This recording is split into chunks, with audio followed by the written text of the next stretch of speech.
তো দেখো বন্ধুরা, বাজার চলে এসেছে। তো কি বাজার এসেছে চলো তোমাদের সাথে শেয়ার করি। তো প্রথমে দেখতেই পাচ্ছ কমলি শাক, ডোরের শাক পুরো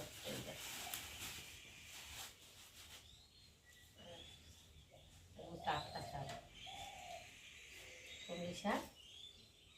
তারপর আছে কলা, কাঁচা কলা।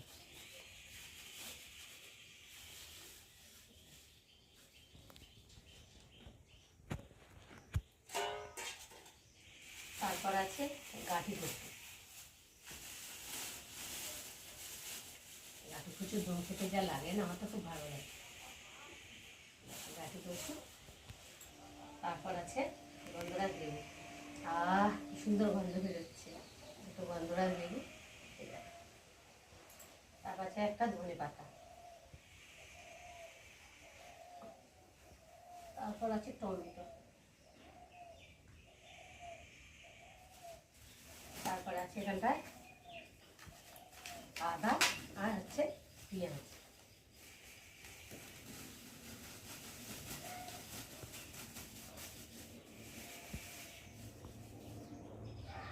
আদা পেঁয়াজ। তারপর হচ্ছে আলুটা ঢাললাম না। তারপর হচ্ছে মাছ। চলো কি মাছ এনেছি।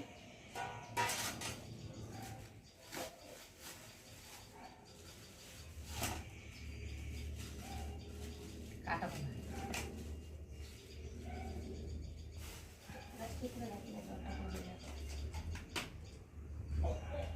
তো দেখো এই বাজার সামনে নিয়ে।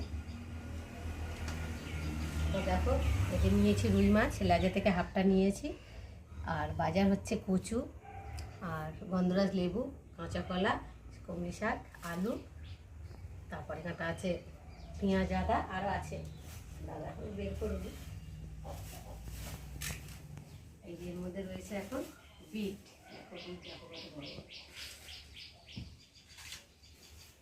এই যে বিট রয়েছে। তারপর রয়েছে গাজর। তারপর আছে শসা।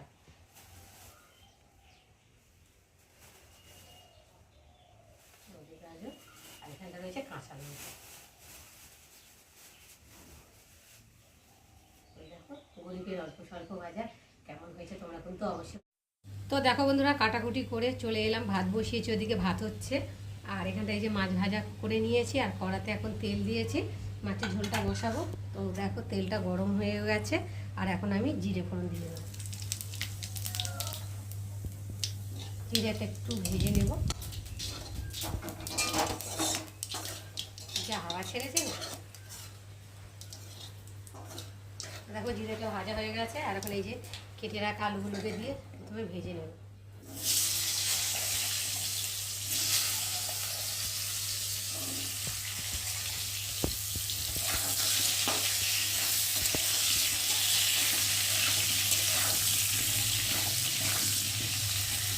তো আলুগুলোকে একটু লাল লাল করে ভেজে নেব। তো দেখো বন্ধুরা, আলুটা ভাজা ভাজা হয়ে এসেছে। দেখো আলু কালারটাও চেঞ্জ হয়ে গেছে। এখন আমি দিয়ে দেবো এর মধ্যে পরিমাণ মতো নুন। আর এর মধ্যে রয়েছে বাটির মধ্যে হলুদ গুঁড়ো আর লঙ্কার গুঁড়ো। আর দিয়ে দেবো কটা কাঁচা লঙ্কা। আর দিয়ে দেবো একটু রসুন বাটা, পেঁয়াজ বাটা, আদা বাটা, জিরে বাটা। তার সাথে দেবে একটা টমেটো। দিয়ে মশলাটা একটু ভালো করে তেলের মধ্যে কষিয়ে নেব।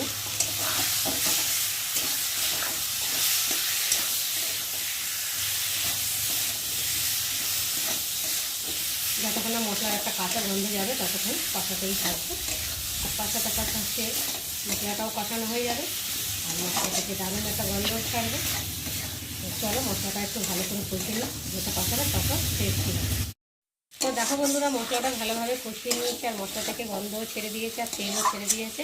আর এখন আমি একটু ভালো করে নেড়ে ছেড়ে আর একটু আমি জল দিয়ে ভালো করে ফুটিয়ে নেব।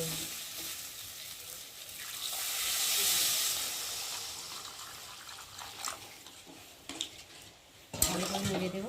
খুন্তির মধ্যে যে মশলাগুলো আছে কড়ার গায়ে লেগে আছে একটু ভালো করে খুন্তি দিয়ে ঝোলের সাথে নামিয়ে দেবো। দেখো দিয়ে আর এখন আমি ঢাকা দিয়ে ফুটতে দেবো। তো দেখো বন্ধুরা, ঝোলটা ফুটে গেছে, ঝোলের কালারটা দেখো কত সুন্দর হয়েছে। আর একটু দেখি আলুগুলোকে খুন্তি দিয়ে একটু হয়ে এসেছে, আর একটু বাকি আছে। এবার ভেজে রাখা মাছগুলোকে দিয়ে একটু ভালো করে ফুটিয়ে নিও।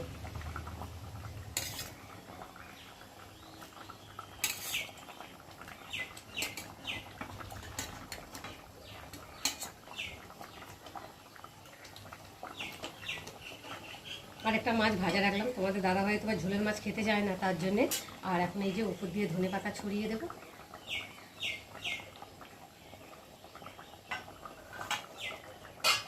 দিয়ে এখন ঢাকা দিয়ে একটু ফুটিয়ে নেব।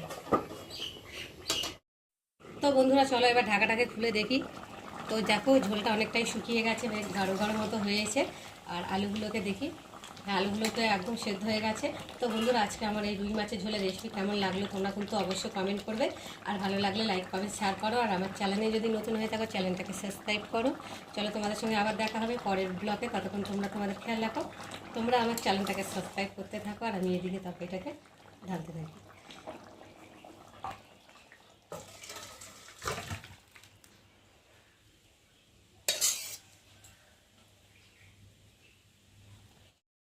তো বন্ধুরা রান্না হয়ে গেছে, আর এখন খেতে বসেছি। এখন বাজে 3টে, আর 3টের সময় খেতে বসেছি। চলো আজকে কী কী রান্না হয়েছে আজকে দেখাই। সাদা ভাত, আর এখানটা আছে রুই মাছ আলু দিয়ে ঝোল, তোমাদের সাথে শেয়ার করেছি। আর এখানটায় রয়েছে কুমড়ি শাক ভাজা আর উচ্ছে ভাজা। আর এখানটায় রয়েছে ভাত পাতে শশা আর গন্ধরাজ লেবু। চলো এখন ভাতটা বেড়ে নিই, খিদে দিয়ে গেছে।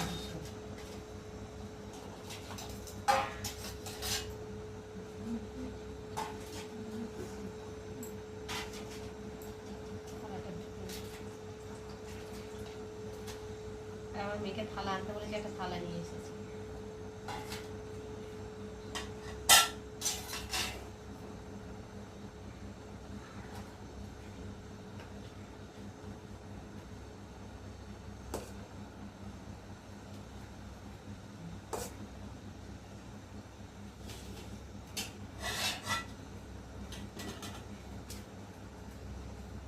পরে সব রেডি করে নিয়ে বসি।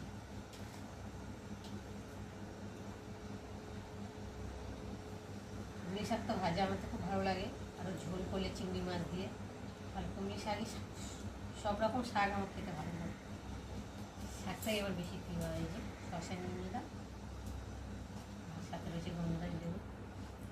যা সেন্ট বেরিয়েছে। চলো এখন কুমড়ি শাক দিয়ে খেয়ে নিই, কেমন হয়েছে শাকটা দেখি।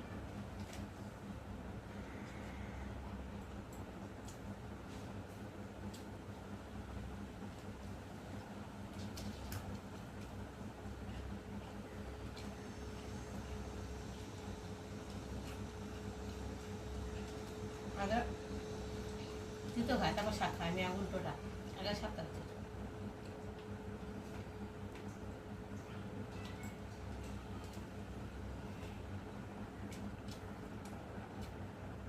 মুচিটা একদম কড়কড় করে ভেজেছি, কড়কড়া ভাজলে তত থাকে না।